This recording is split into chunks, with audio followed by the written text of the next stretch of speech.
been ages. It's been like 2 months.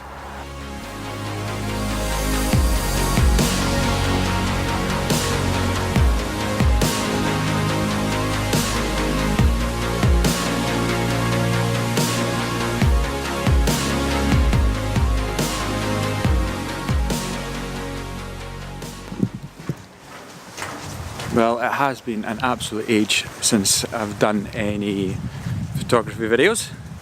So I thought, well, why not just head up to the Hermitage, which is just outside Dunkeld in Scotland, and do some, have a wee wander and hopefully take some photos here. Unfortunately, the weather is just miserable, but yeah, we're kind of under canopy here, as you can probably see. We're in the middle of a forest. It's a pathway that walks right along the river, which is hopefully give us some shelter, which would be quite nice. That way we're, you know, you can experiment a wee bit more without the danger of getting absolutely drenched, because above the canopy of the trees it is not a very nice day at all. But we're going to have a wander along here, and there's some waterfalls, there's some old buildings, some really nice areas around here to take photographs of. So let's just start exploring.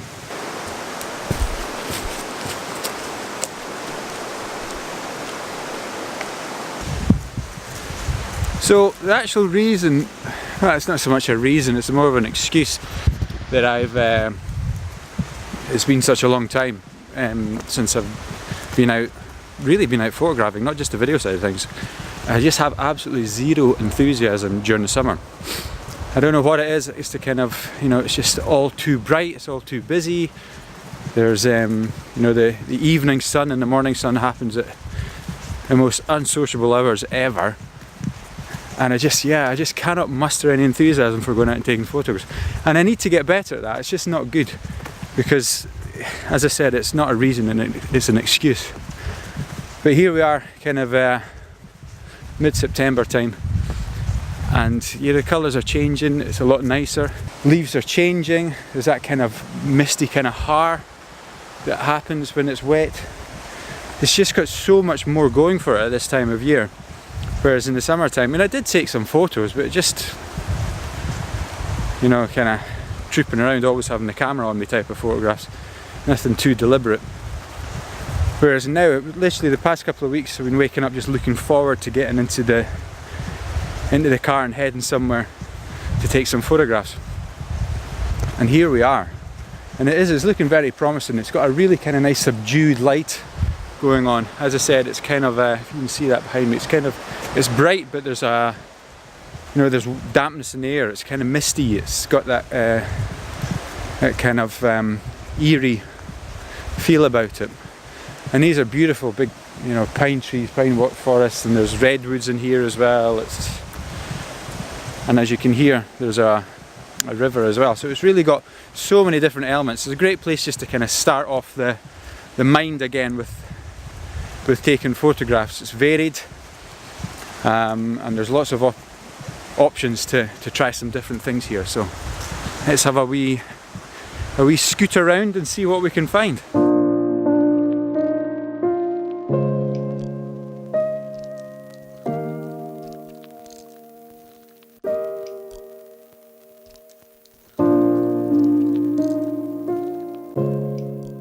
There are quite a couple of standard shots in the Hermitage.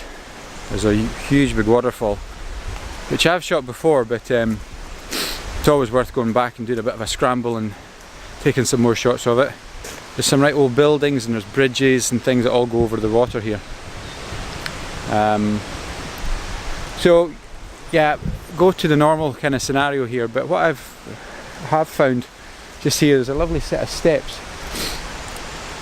And the light's casting some nice highlights over them because the steps are actually wet.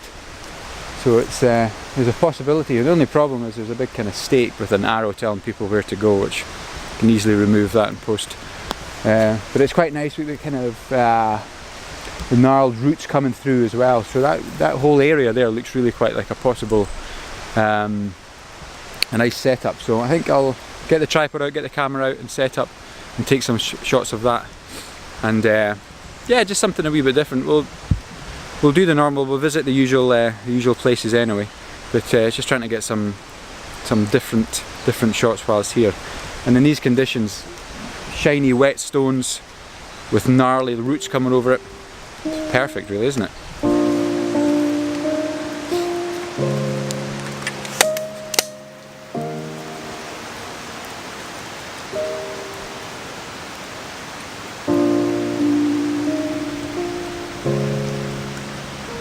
It might be a nice kind of leading line. If anything, I might make it, might darken it down quite a bit. I've dropped the exposure to a stop below ideal exposure just to make it dark, but I might still bring it down even further in post, just to make it more moody and atmospheric.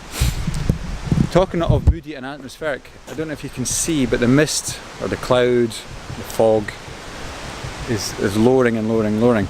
Nice for photographs, but the thing is, sometimes when you take a photograph of the fog, it actually doesn't really doesn't come out. Sometimes the mist is just a wee bit lost because there's so much information in the actual image itself.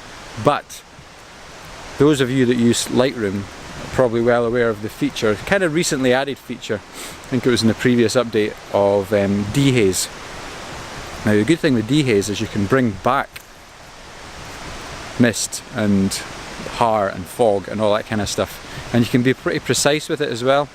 I've found in the past that I've taken some shots and it has been so nice. It's just a subdued atmospheric mood of the mist kind of creeping down over rivers or forests, all that kind of stuff. But for some reason just it doesn't come out that well in the photograph. So I have done it in the past, and I might do a little quick video of how I utilise the dehaze. So you're not actually dehazing, you're adhazing. You're doing the other option of what you'd ordinarily do just to get some clarity. You kind of reduce that. But you can do it with gradient filters, you can do it with the brush tool, you can do it with all these things that are built in Lightroom, which is ideal. In situations like this where you're wanting something moody and there is mist, you want to enhance it, you want to bring it out a wee bit more, and that's what dehaze is pretty good for. Obviously it's good for the other thing as well, when you want to cut through haze, but it's nice to add a wee bit more which has been lost in the shot. Just a brief chat through of what I've done here. I've got two graduated filters on here, it's a 0.6 and a 0.9, just because the ground it's dark, it's wet, and there's a lot of light coming through just at the top of the steps there. So I've put a couple on there just to kill that, just to balance it up a wee bit. It made a big difference. I initially just had the one on, it was just the 0.9 I had on, and it was still just a bit too bright, and as I said, I'm wanting something dark and atmospheric here, so put the couple on and dropped it right down so there's more control in those highlights, which has certainly managed to get that. So yeah, it's very much a trial and error. I really thought 9 would have done it, because looking at it doesn't do that much of a variation, but when you see it in the back of the screen once you've taken a picture, yeah, it's the bright bits are really, really bright.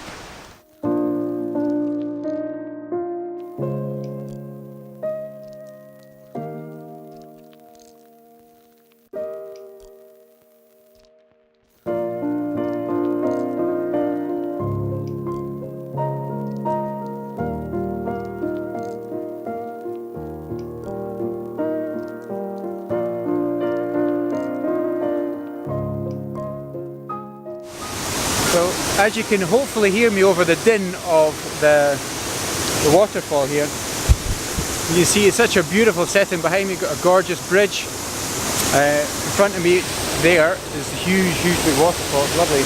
And just as I was setting up, I'm setting up down here, which is, it's a bit dodgy. It's absolutely soaking wet, moss covered rock, and I've already knackered my nail trying to hop from rock to rock. But whilst I was setting up, something caught the corner of my eye, and there's actually salmon leaping going up, so I'm going to head over to the edge there and try and catch them. Try and catch them on camera, obviously.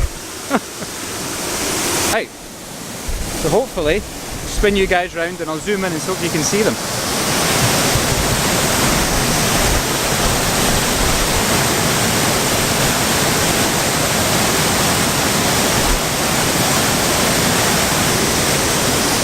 How on earth did they manage to get up there? It is absolutely incredible. I'm struggling to just get over some rocks.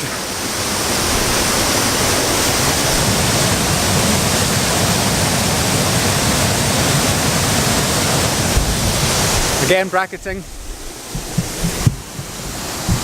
And again, like last time, quite dark as well.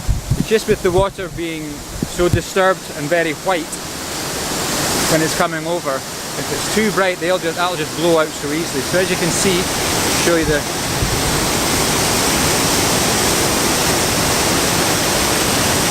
So really quite a lot of the trees are quite dark. That's intentional. I've taken a couple of brackets, as I said, so any information I want to bring out in some of the trees, especially with the leading river coming down in, can highlight some of them. We're using the brighter image just to pull out some of that information, but without losing the attention of the actual river and the waterfall in the foreground there. Because it's a forest, it's busy, there's lots of leaves, there's lots of twigs, there's lots of branches, and it can quite easily become quite a messy image, especially with the fact that there's lots of rocks in the river as well. So you really want to, it's like an intentional natural vignette created by the trees in the forest. So just to make the most of that, that's why I brought the exposure right down. That way there's still information there, but I can pull little bits out if I want with using the brighter exposed version. What I might do now is do a portrait version of this. Again, maybe just to try and catch some of the haze that's coming down over the trees in the backdrop. It's actually nice, and I'm capturing some of the canopy that's coming on top as well, so it's really framing this image.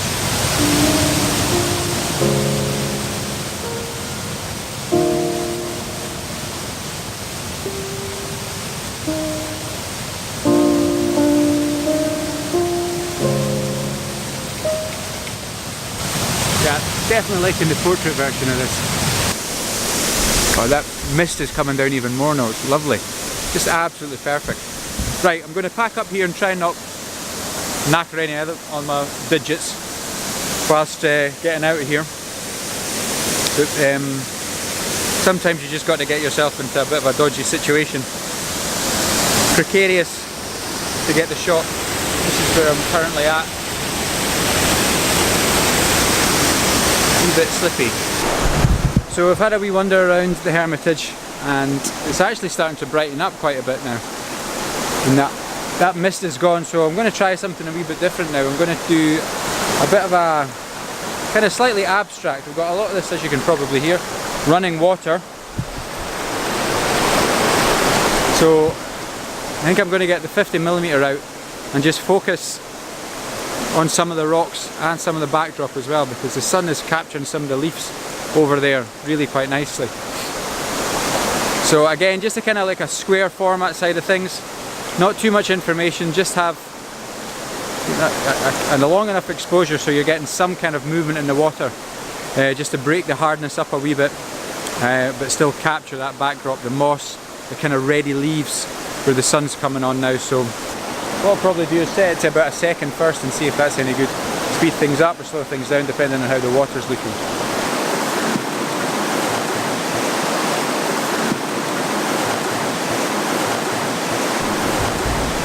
So after a couple of different exposures, just trying to get it, it's really all about the water. That's all I was really concerned about, was just to get the ideal kind of movement in the water. So yeah, I'm happy with that. Nice light just hitting that little branch and the leaves on it, with the movement of the water underneath, just to soften everything up, but just to give that kind of layered effect. So you've got the water, you've got a couple of rocks within the water, then you've got the moss, and then you've got this single branch with the leaves that are kind of turning. They're like pre-autumnal. They're just turning, they've got that kind of orangey green look about them, which again captures the light even more, and the backdrop is dark and green as well. So really it stands out quite nice. So yeah, something very different here. So I think what I'll do, I'll pack up here. I think it's pretty much it done for this video. It's getting that time, lunchtime, stomach's trying to tell me something. So I need to go head into Dunkeld and get some food. So I'll pack up my stuff here. It was so nice to get back out with the camera, both video camera and the 5D Mark II. And just, yeah, come back to a place where I really love. It's just nice to explore here, even if you don't have a camera. It's such a beautiful part of the country. As always, if you did enjoy that video and you want to see more stuff, please subscribe if you already haven't. Like it, share it, all that good stuff. Leave some comments if you want other places that maybe I've missed it round about here that you know, or places you'd like me to explore a bit more. And because I'm always open for new suggestions. There's so many different areas and different parts that people know about, and it's great to share this kind of knowledge and to do a bit more exploring, a bit more photography. That's what it's all about. So yeah, thanks again, hope you enjoyed, and I'll catch you guys in the next video. Take care, see ya.